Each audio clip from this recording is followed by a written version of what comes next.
Olá, amigos. Iniciamos mais um programa Esclarecimentos Oportunos. Lembramos sempre que o nosso programa tem o objetivo de levar a você os esclarecimentos da doutrina espírita e para isso nos baseamos em suas obras fundamentais, que são os livros do senhor Allan Kardec. Allan Kardec. E conosco Milton Felipe, como sempre. Muito bem, muito obrigado. Quero agradecer e também desejar a todos que os bons espíritos nos ajudem sempre. Esse assunto ligado com obras fundamentais de Allan Kardec, isso é um tema que você, com recorrência, aborda sempre, porque estudar Espiritismo significa se reportar às obras originárias, aquelas que dão origem à doutrina. E que formam a doutrina. E eu quero aqui, Milton, até aproveitar o seu conhecimento, que você é um estudioso da doutrina de longa data, e que algumas pessoas ao longo do tempo têm dito que isto é uma atualização da doutrina. Eu acho que essas pessoas que pensam que a doutrina precisa de atualizações, eu pelo menos não conheço nenhuma coisa que venha atualizar a doutrina, embora tenha um monte de gente que fala, não, mas isso é uma atualização. Eu não conheço nada dessas afirmações que venha atualizar a doutrina. Pelo contrário, são informações contraditórias que nem quer empurrar, né, como novas se fosse ideias. Espiritismo, né? É verdade, é verdade. Olha, para atualizar é preciso primeiro comprovar que está desatualizada. Primeiro de tudo. E quanto mais a gente estuda o Espiritismo, mais percebe que o Espiritismo apresenta na sua temática de interpretação sobre as leis naturais uma excelência de informação.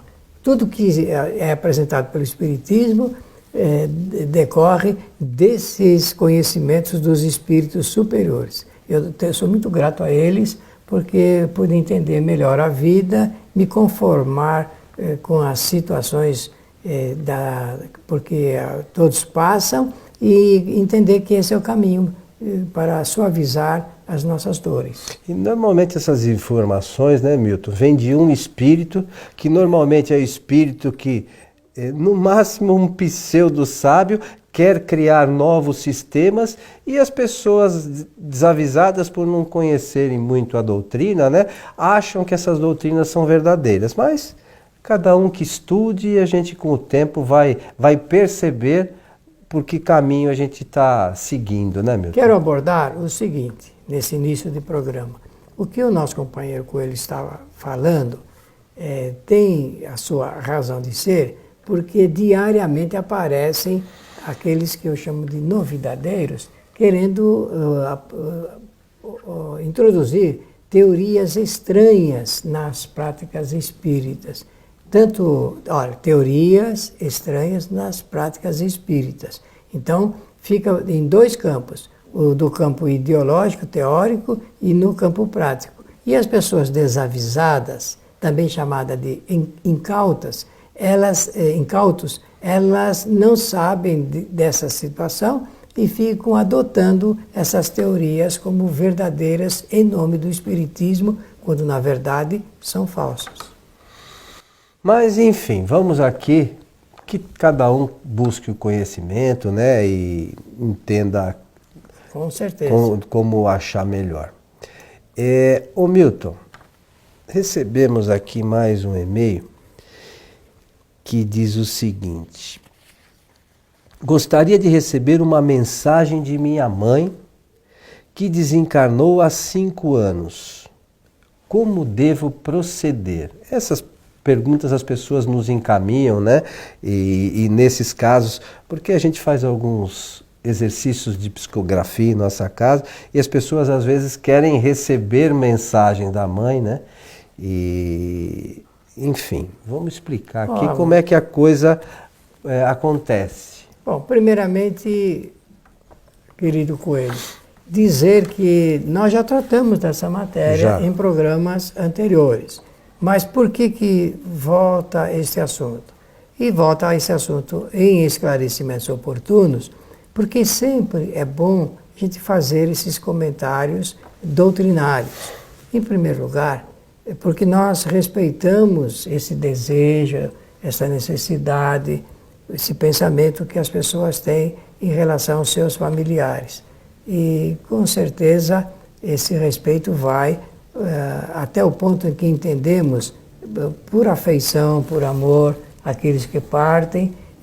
As pessoas que não têm o conhecimento espírita ficam realmente pensando assim, puxa, será que poderia receber uma mensagem, uma palavrinha? Sinto tanta falta da minha mãe, o que eu penso aqui no caso. Me confortaria muito saber que ela está bem, não é isso? Eu penso que é dessa forma que as pessoas querem esse tipo de situação. Pois bem, evidentemente, nós podemos evocar os espíritos, sim, porque essa seria um tipo de trabalho que se dá na razão direta da evocação do espírito e aguardar que o médium psicógrafo receba a sua comunicação. Só que o Espiritismo nos ensina que os espíritos não se apresentam na hora que a gente deseja. Esse é o primeiro fato. Não estou entrando ainda no outro mérito ético do assunto, não. Estou entrando nesse particular, na prática. Os espíritos não se apresentam na hora que nós desejamos, porque aí entra o quadro da sua possibilidade, da sua intenção, da sua vontade e também das suas novas experiências que estejam fazendo em erraticidade, em estado de erraticidade. Então, por mais que queiramos, às vezes, os espíritos nem podem se apresentar para emitir as suas comunicações. Isso é o primeiro fato. Segundo seria, qual razão, qual necessidade, o que isso acrescentaria em nossa vida? Terceiro, eles, no caso aqui da mãezinha, já está ao lado da pessoa desencarnada. É porque se imagina que ela vá para algum lugar. Que o espírito, depois que desencarna, ele se situa em algum ponto e não sabemos qual seja, né? O pensamento da pessoa. Então, não tendo esse conhecimento de que os espíritos se encarnam e ficam ao nosso lado, por vezes até atraídos por essa situação de afeição, de amor, de querer, porque quanta saudade da perda física oferece a desencarnação, né, Coelho? Quanta saudade, a gente gostaria da pessoa estar ao nosso lado, só que nós temos que ter um pensamento realista. Existe a desencarnação porque isso beneficia as experiências de todos os espíritos. Nós não podemos nos manter sempre, porque como é que seria a evolução através de experiências novas, tendo que ficar ali permanentemente, né? Nós não ficamos aqui para sempre, embora, conforme existe um pensamento, o homem deseja ficar e pensa mesmo que vai viver para sempre.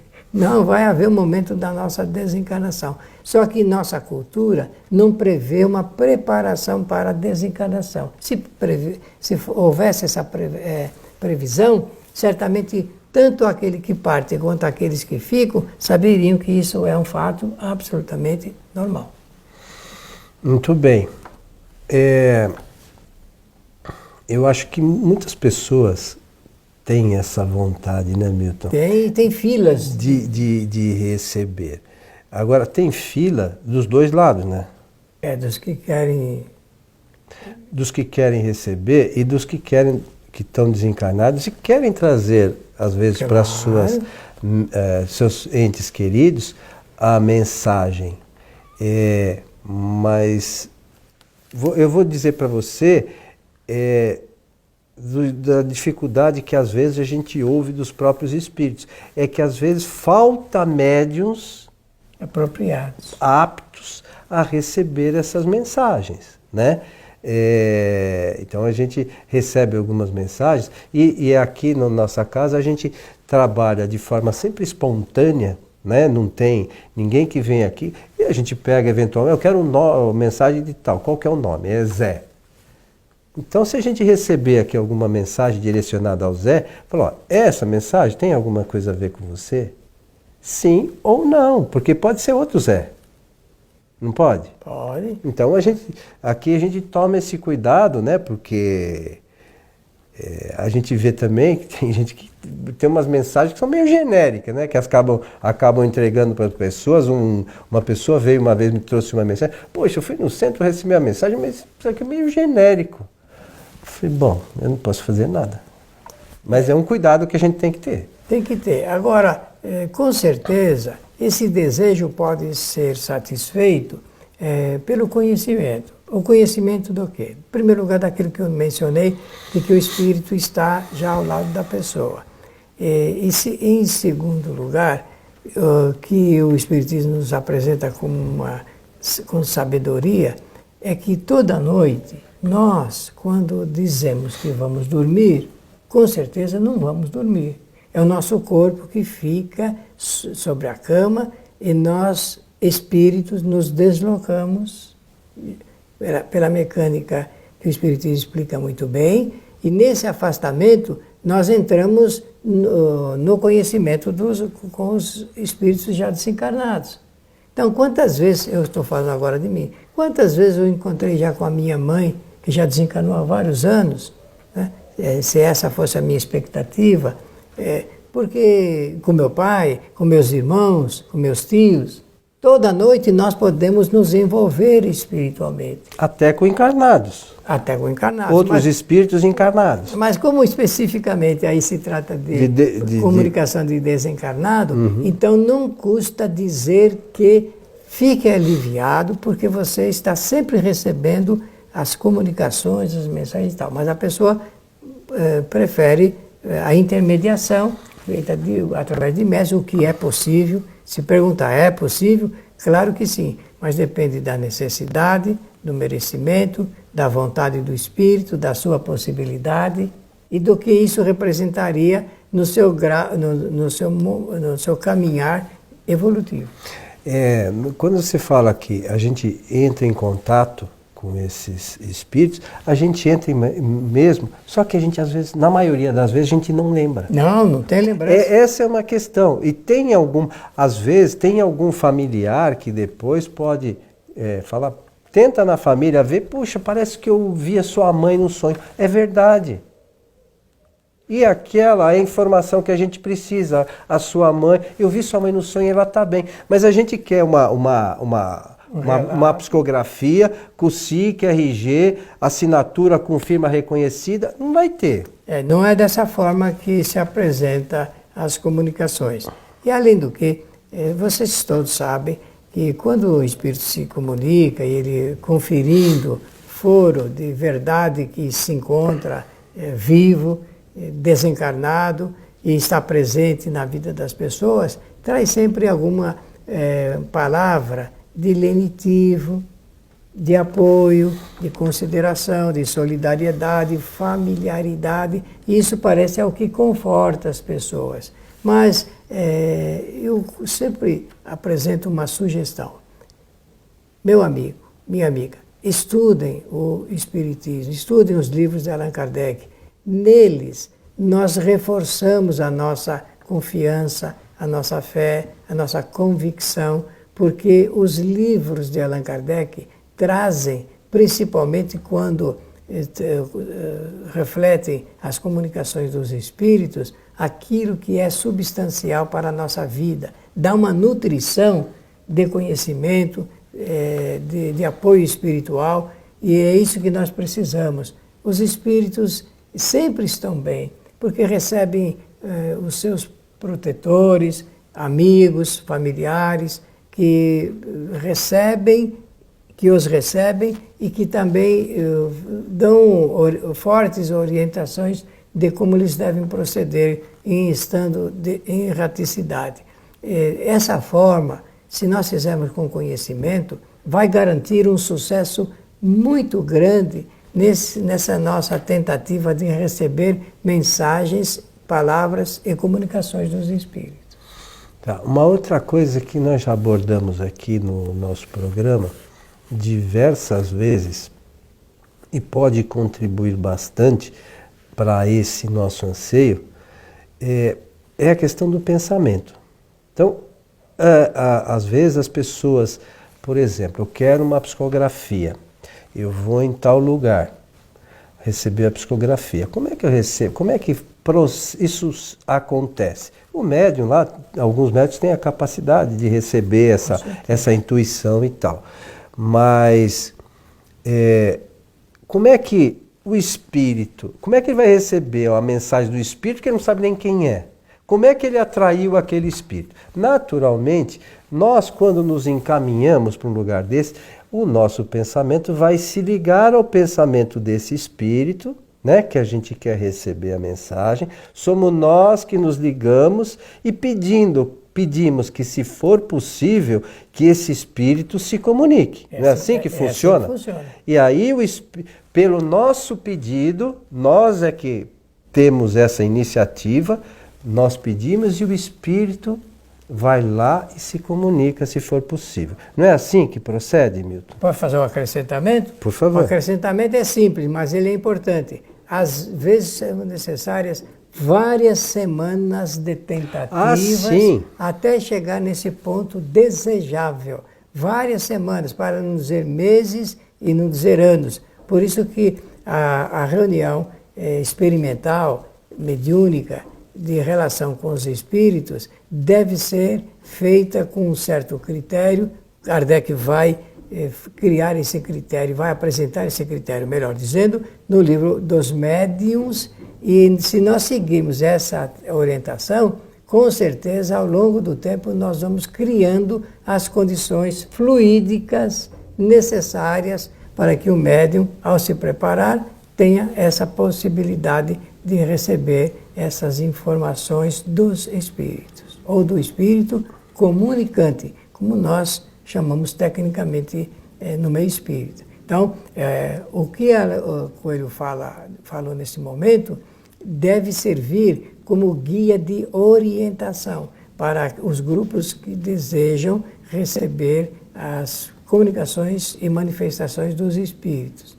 Lembrar-se de que Kardec recomenda o recolhimento sério, silêncio profundo, prece, porque a prece é o pensamento em conexão, em contato.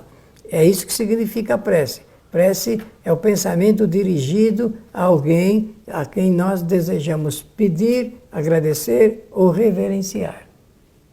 E precisamos fazer isso com esse critério, porque senão, se for uma coisa assim, sem compromisso, sem essa finalidade, com certeza nós vamos ter embaraços. Kardec é muito claro nesse particular das comunicações dos espíritos através da mediunidade.